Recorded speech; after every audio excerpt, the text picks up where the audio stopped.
Hello! আজকের আলোচনাটা digital কমিউনিকেশনের একটা ম্যাজিকের মতো বিষয় নিয়ে কনভলিউশনাল কোড। চলুন আজ আমরা গভীরে গিয়ে দেখব কিভাবে এই টেকনোলজি আমাদের ডিজিটাল ওয়ার্ল্ডকে এতটা ভরসাযোগ্য করে তুলেছে। আচ্ছা, এরকম তো প্রায়ই হয়, তাই না?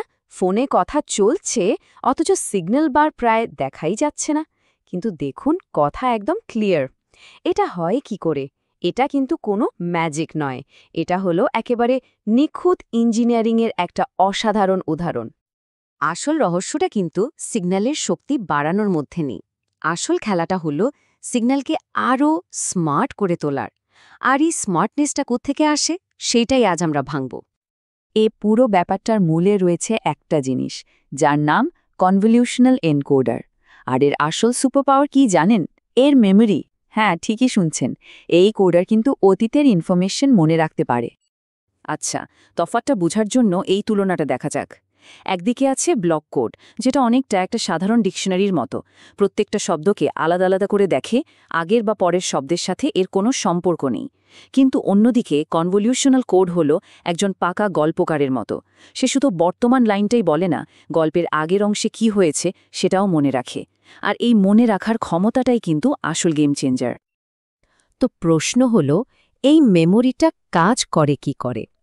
এর পেছনে আছে একটা জিনিস, যাকে বলে শিফট রেজিস্টার। ব্যাপারটা খুব সহজ। যখনই একটা নতুন ডেটা বিট, ধরুন 1, সিস্টেমে আসে, ওটা রেজিস্টারের প্রথম জায়গায় বসে যায় আর বাকিদের একঘর করে ডান দিকে ঠেলে দেয়।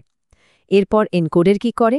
ও ওই নতুন বিট আর মেমোরিতে আগে থেকে থাকা পুরনো বিটগুলোকে মিলিয়ে একটা আউটপুট তৈরি করে। তার মানে কি দাঁড়ালো? আউটপুটটা শুধু এখনকার ইনপুটের ওপর নয়, বরং অতীতে কি ঘটেছিল সেটার ওপরও নির্ভর করছে। এই যে স্মৃতিশক্তির কথা বলছি, এটাকে মাপারও একটা উপায় আছে। একে বলা হয় কনস্ট্রেইন্ট লেংথ। সহজ কথায় এটা হলো এনকোডারের মেমরি পাওয়ারের একটা রেটিং। কনস্ট্রেইন্ট লেংথ যত বেশি, এনকোডারের স্মৃতিশক্তি ততটাই ধারালো, আর তার ফলে কোডের ভুল শুধরে নেওয়ার ক্ষমতাও অনেক বেড়ে যায়। তাহলে ভাবার বিষয় হল, একই ইনপুট বিট থাকা সত্ত্বেও এনকোডারের মেমোরি কিভাবে আউটপুটটাকে বদলে দিতে পারে। যেহেতু এনকোডারের মেমোরি আছে, তার মানে এর সবকটা সম্ভাব্য মুভ আগে থেকেই অনুমান করা যায়। আর এই সব সম্ভাবনাকে মিলিয়ে আমরা একটা ম্যাপ তৈরি করতে পারি। চলুন তাহলে ঢুকে পড়া যাক এই পথের গোলকধাঁধায়। আসলে এনকোডারে মেমোরি থাকার কারণেই এর আচরণটা আর র্যান্ডম থাকে না, বরং প্রেডিক্টেবল হয়ে যায়। আর এই প্রেডিক্টেবিলিটির ওপর ভিত্তি করেই আমরা এনকোডেড মেসেজের সমস্ত সম্ভাব্য পথের একটা ব্লুপ্রিন্ট বা ম্যাপ তৈরি করে ফেলতে পারি। এই ম্যাপটারই একটা দারুণ নাম আছে, ট্রেলিস ডায়াগ্রাম। আচ্ছা, এটাকে একটা বড় রেল নেটওয়ার্কের ম্যাপের মতো ভাবা যেতে পারে। এনকোডারের বিভিন্ন স্টেটগুলো হলো এক একটা স্টেশন। এক স্টেশন থেকে অন্য স্টেশনে যাওয়ার লাইনগুলো হলো ট্র্যাক। আর আমাদের পাঠানো আসল মেসেজটা, ওটা হলো এই বিশাল নেটওয়ার্কের মধ্যে দিয়ে যাওয়া একটা নির্দিষ্ট ট্রেন রুট বা রাস্তা। তাহলে একটা ট্রেলিস ডায়াগ্রাম আসলে কোন জিনিসটার ম্যাপ আমাদের সামনে তুলে ধরে? ব্যাস, ম্যাপ তো হাতে চলে এলো, কিন্তু আসল চ্যালেঞ্জটা এবার। সিগন্যাল যখন আসছে, তখন তো বাইরের নয়েজ বা গোলমালের কারণে সেটা একটু আধটু বিগড়ে যেতেই পারে। তখন রিসিভার কি করে বুঝবে যে ম্যাপের হাজারটা রাস্তার মধ্যে আসল রাস্তা কোনটা ছিল? ঠিক এখানে এন্ট্রি হয় আমাদের হিরোর ভিটারবি অ্যালগরিদম। ভাবুন তো একবার, পরিস্থিতিটা কতটা জটিল। নয়েজের জন্য ম্যাপের মধ্যে হয়তো হাজারটা ভুল রাস্তা তৈরি হয়ে গেছে।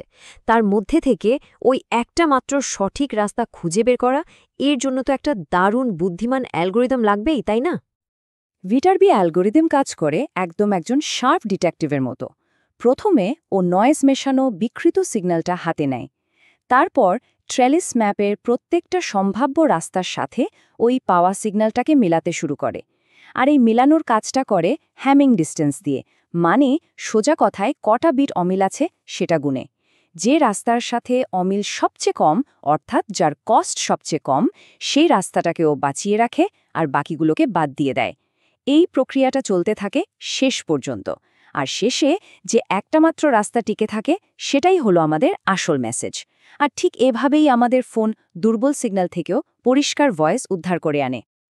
একটা কনভলিউশনাল কোড কতটা ভালো মানে কতটা শক্তিশালী সেটা মাপা হয় তার ফ্রি ডিস্টেন্স বা d_free দিয়ে।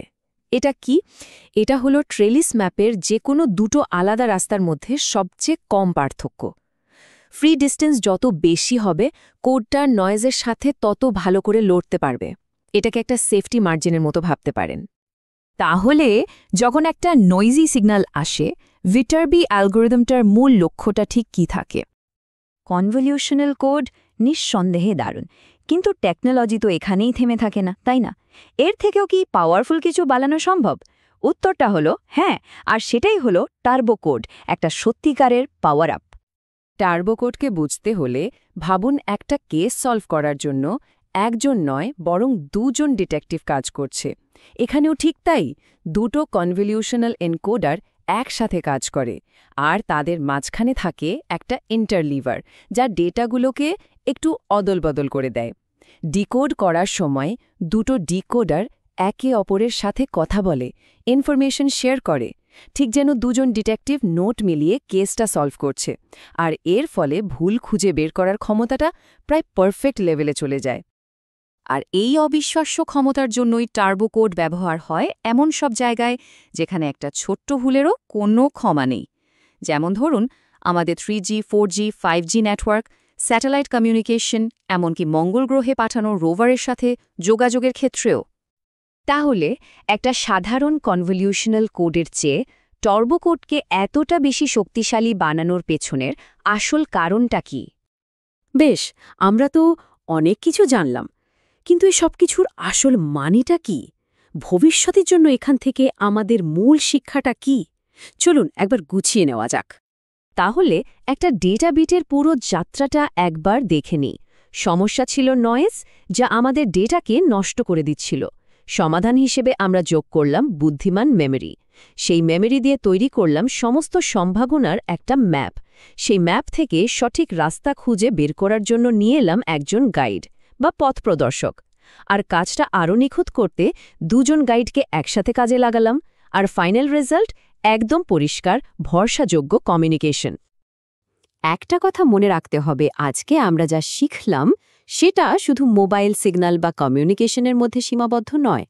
নয়েজের বিরুদ্ধে লড়ার জন্য ইন্টেলিজেন্ট রিডান্ডেন্সি বা বুদ্ধিমত্তার সাথে অতিরিক্ত তথ্য যোগ করার এই আইডিয়াটা কিন্তু ডেটা সায়েন্স, আর্টিফিশিয়াল ইন্টেলিজেন্স সব কিছুর একেবারে মূল ভিত্তি। এমনকি আমাদের নিজেদের নার্ভাস সিস্টেমও কিন্তু এইভাবেই কাজ করে। সুতরাং এই জ্ঞানটা শুধু পরীক্ষার জন্য নয়, ভবিষ্যতে যে কোনো শক্তিশালী নির্ভরযোগ্য সিস্টেম তৈরি করার এটাই হলো মাস্টার কি। তাহলে শেষে একটা প্রশ্ন রেখে যাই।